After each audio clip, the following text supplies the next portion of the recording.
Hi, this is a reading of my April 2022 article in The Eden magazine titled, Earth Day is Every Day, 17 Easy-to-Do Things to Help Our Planet.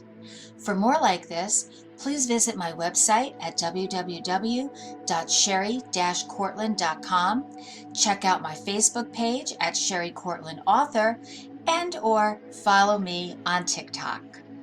In 1970, when Earth Day was first started, it seemed like a radical idea. And while many of us hoped that it would be the beginning of a paradigm change where we would all start working together for the health of our beloved planet, it really hasn't worked out that way.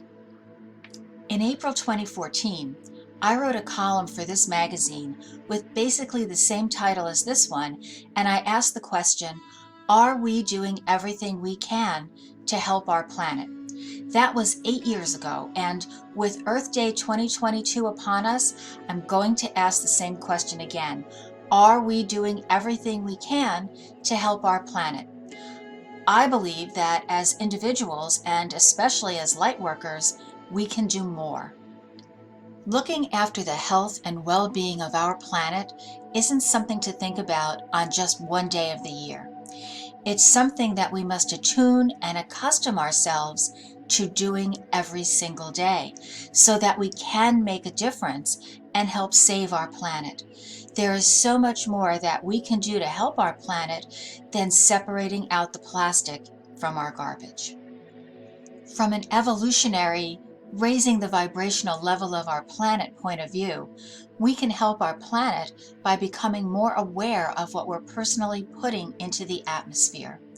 Watching our thoughts, our words, and our actions while focusing on the here and now will absolutely help us spew out less negative energy.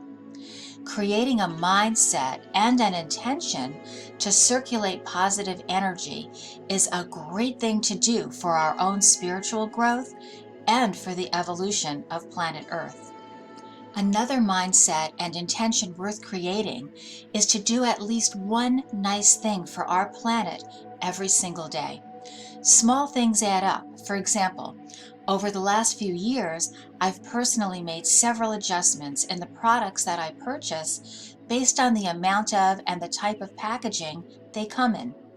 I switched my favorite orange juice brand because it only comes in plastic bottles. The same with my little vegetarian frozen dinner entrees.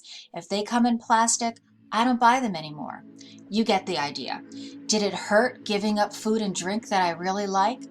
Well, not when weighed against helping the planet by reducing my daily footprint. Another thing that I've been doing for years, and that we can all easily do to reduce the formation of plastic islands, is to bring our own cloth bags into every store where we're shopping, not just the grocery store. Here are some recycling and other tips that I recently found online at www.believe.earth.com and through other sources that might help us all do a little more for our planet a little bit at a time and on a daily basis. Number 1, to avoid wasting water, wash your recyclables with the same water that you use to wash the dishes, or use already used napkins or paper towels to wipe out the items before putting them in the recycle bin. Number 2, if you can compost, do it. Compostable waste makes up 50% of all solid waste. It fills up landfills and it produces methane gas. Number 3, stop crumpling up paper. The more intact paper is, the more money it's worth because the cellulose fibers are stronger, therefore increasing the number of times that it can be recycled. Number 4, don't put paper that can't be recycled into your bin. For example, plasticized paper, credit card receipts, supermarket receipts, carbon paper, pizza boxes, and used napkins and paper towels. 5, eat more plant-based meat. In Michelle Crouch's article, Serving Up the Sizzle on Plant-Based Meat, she notes that while many meatless manufacturers don't disclose their total emissions, research indicates that they generate a lot less greenhouse gases compared to their meat equivalents. Crouch writes that one study found that Beyond Burger uses 99% less water, 93% less land, and nearly 50% less energy than making a quarter pound of beef does. Tip number 6. Before you throw your paper into the bin, take a look and see if you can use the backs for scrap paper. Maybe even make little scrap paper pads for yourself. Number 7. Clear glass is easier to recycle than colored glass. Avoid colored glass and long neck bottles whenever possible. The processes to recycle them are complex and very expensive. Number 8. Cans are recyclable and much better than bottles when it comes to recycling. Try to leave the little tabs on the cans. I've just finished talking my husband into buying drinks in cans instead of plastic bottles. He liked the bottles because he could recap them and finish the drink at a later time. So, how did I win this argument? I found lids for cans that maintain the fizz in the fridge overnight. Tip number 9 is about toothpaste containers. Squeeze out every last drop that you can and then recycle the tube. They are made from a type of plastic. Number 10, let's talk styrofoam. Styrofoam, like the kind that comes packed around electronics, is recyclable. It has monetary value, and the process for recycling it is affordable. The polyester trays that meat, fish, and vegetables come wrapped in, they have a low monetary value, and they are expensive to recycle. So, whenever you can, use a mug or glass instead of styrofoam cups. Number 11, reuse gift bags and wrapping paper.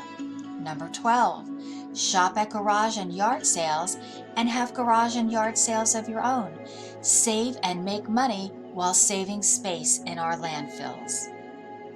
Number 13, if you must buy bottled water, buy a brand that uses recycled plastic for their bottles. Even better is to use a permanent water bottle. Number 14, use cotton swabs with a paperboard spindle. Avoid the ones made of plastic.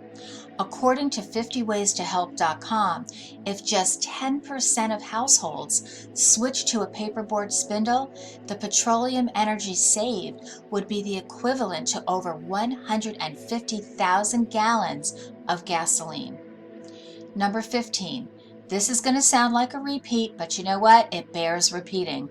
Give the new plant-based meat replacement foods that are out there a try. The more plant-based products we eat, the more we're helping the planet. Number 16. Recycle your old cell phones. They will sit in the dump for years as their batteries exude toxic substances. There are lots of great organizations looking for old cell phones. Do a quick search online and see what turns up. Here we are at the final tip, tip number 17, which is shop in your closet. My friend's mom, who lives in Germany, shared that in Germany, many people make it a point to wear what they already own rather than frequently buying new clothes. A little research turned this up at planetaid.org. When clothes end up in landfills, they create greenhouse gases, so recycling them helps diminish the forces that contribute to climate change. Reusing the fabric in old clothes means using less resources, both from a monetary and environmental standpoint, that are wasted in growing fiber for new clothes. You can also donate clothes. The important thing is to get started. Start by incorporating whatever you can from the list that we just went over.